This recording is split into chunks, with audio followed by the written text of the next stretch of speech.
Okay then, Helldivers, we are back and we've got a lot to go through today as we have won yet another award from the award season. Johan's already looking at the next title coming from Arrowhead, and it seems that there are discussions that were meant to be happening with regards to consumables upgrading stratagems. We've got a lot more to go over today, including some concepts because you guys went wild with the minigun video just yesterday, so we've got some talks about how that one would operate. But with that being said, we're just going to dive on into it. If you haven't already, smash that beautiful like button and subscribe with post notifications turned on. It'd be greatly appreciated.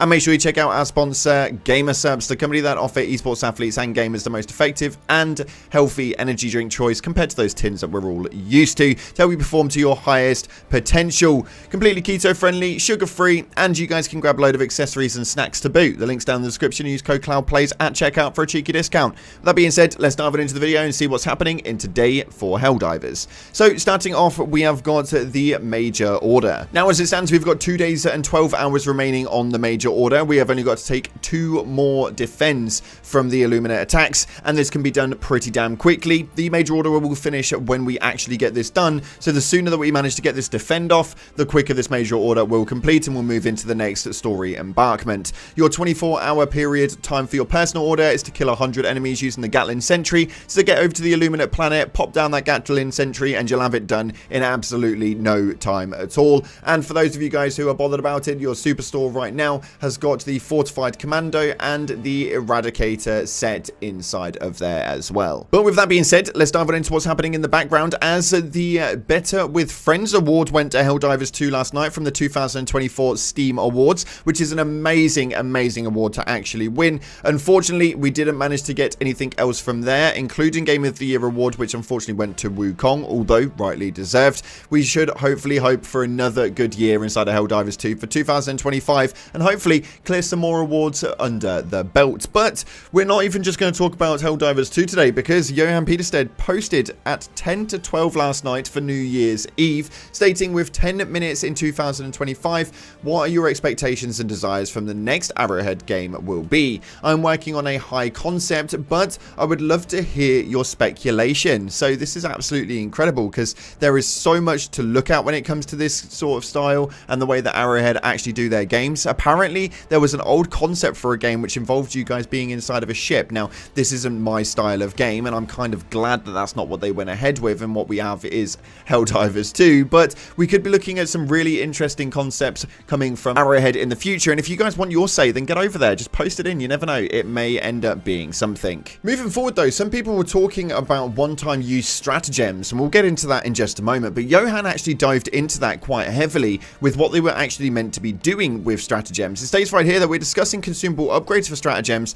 where you spend samples or rec slips to upgrade a stratagem to get a number of uses for it that are more powerful, and when you run out of them, it returns to the normal power level. So almost like a short-term upgrade for your stratagem uses. I don't know whether this is just going to be based on limitations such as the amount of uses, like with the orbital laser, maybe getting 5 of them, that would be pretty insane, but or if it's going to have some actual upgrades with regards to the way that they look and the way that they operate, like utilizing an orbital laser, shooting down a split laser that shoots into 2 different directions, or anything like that.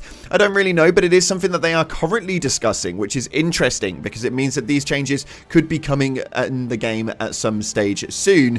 For me, I think it's a pretty good idea. It definitely gives us a reason to utilize our samples and be able to upgrade things that we actually like to utilize, although having them underneath a basis of short-time implementation, I don't know how that one will go down with the community. So let me know in the comment section if you like this idea of the short-term upgrades and then reverting back to the normal ones, or if you would want to see some more permanent upgrades but with less impact, if that makes sense. For me, I'm actually quite happy with the short-term upgrades. I think that they would be pretty damn cool, and it would implement quite cool features inside of the game where you don't actually know what people are really using. I think that would be pretty cool consensus of how many times you can genuinely throw that thing down. As well as that, we started getting into some conversations with regards to weapon balancing and why some things even exist. One stated right here, honest question, why would anyone use a sniper rifle when the purifier exists? Now, obviously, the sniper rifle is not the most amazing weapon in the game, although it is used to functionally work the way that it was originally worked. Peterstedt stated right here that because some weapons are what weapons are, balance doesn't matter. This is also what was wrong before. Things were seen in in-game objects rather than real weapons. If you like the Killzone fantasy, you may want to use this. It kills things, not useless. It could maybe use some tweaking, but unfortunately a 3-burst sniper with 9 rounds per mag isn't that great, but that's how the weapon works. I really despise the trope that snipers in games do more damage than rifles of the same caliber. It's so dumb. Now this is actually a really big insight. We know full well that Johan likes the realism of how a weapon would genuinely operate and how it would functionalize within side of the game. Now obviously he's pretty much stated that the 3-burst sniper with 9 rounds in a mag is pretty much not going to work that well, although it does work as intended and as it should, really. So I'm not expecting many changes towards the sniper rifle. It may well be something that is just nostalgically quite cool for you Killzone players, but other than that, it's not really going to go absolutely anywhere, and it's probably going to sit in your shelf in the future for quite some time. Nonetheless, though, people have been running with this minigun concept, as we spoke about that one in the last video, and you guys have come out with some incredible concept designs. Somebody was talking about ultra heavy armor and the minigun concept and how it could operate. Now, this looks pretty crazy because I can't imagine any Helldiver actually being able to run with this on, although having like a ultra heavy armor bulwark suit that actually drops down with the minigun would be pretty cool. I can't imagine running around the map with this whatsoever. I'd much rather put the minigun on with a heavy armor and take a little bit more recoil than have to trudge along in this absolute tank bad boy. But let me know what your guys' concept ideas are of this and whether you actually like it. Somebody even took the idea of the minigun and invented the Microgun. It states right here, let's settle a debate. Would you rather have a personal Microgun or a more powerful crew-served minigun? So the Microgun is 5.5 times 50mm FMJ with light pen, backpack, poor handling, one-man operation, or the minigun, which is 8 times 60mm FMJ, medium pen, backpack, good handling, but 2-man operation. Which one would you actually prefer come into play? I personally love the 2-man consensus, and I think that it works so damn well. I love the idea of having a 2-man weapon, although not a lot of people have the availability to play with 2 people, so yeah, it's kind of a bit of a mixed bag, really. But let me know what your guys' ideas are via the comment section below of whether you'd prefer the Microgun for 1-man operation or the minigun with a 2-man operation. I think it could be really cool. And we are going to spend yet another 10 seconds to inject this into the game, and hopefully one day someone will listen. But the mech right now, yes, it's about time that the mech got the Stratagem launchers added to their ammo arsenal, as it is already inside of the game for Helldivers 1. That's pretty much all I want to say. If you want to back it, hit me up in the comments, because this is a deep one. Nonetheless, getting into your top comments as we're going to talk more about the minigun, as it seems to be the biggest topic conversation right now. But it states right here, I think servo-assisted armor should be able to help control heavy weapon recoil. Now, again, that works in a really good passive. Maybe we could even receive a new passive that comes along with it that gives you almost like a reinforced stance procedure. That would be pretty damn cool. This next one right here states the law is the minigun and the ammo backpack is so heavy that it doesn't even allow for running, but the weight helps negate the recoil. That, or I don't know, add an exoskeleton to it or something, which again is pretty much what we said a bit earlier on, giving them armor exoskeletons, a little bit of more of a reinforcement build alongside the minigun, almost like a backpack, so it drops the 2 pieces together. I don't really know, but it would be a pretty cool consensus nonetheless.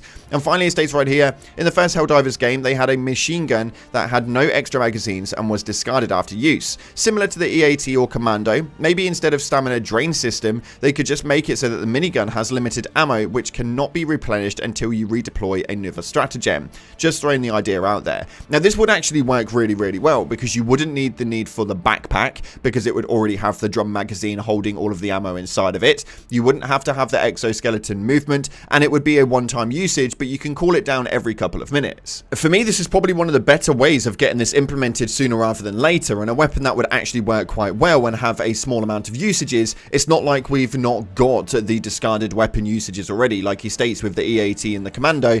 Them usages are already in there, and having a minigun that ran alongside that same consensus of it, wow, I'm fully in for that, man. I'm fully in for that. Let me know if you guys agree via the comment section below. And if you've got any other ideas, do let me know via the comments. I'm definitely reading a load of these, because these have been so damn interesting.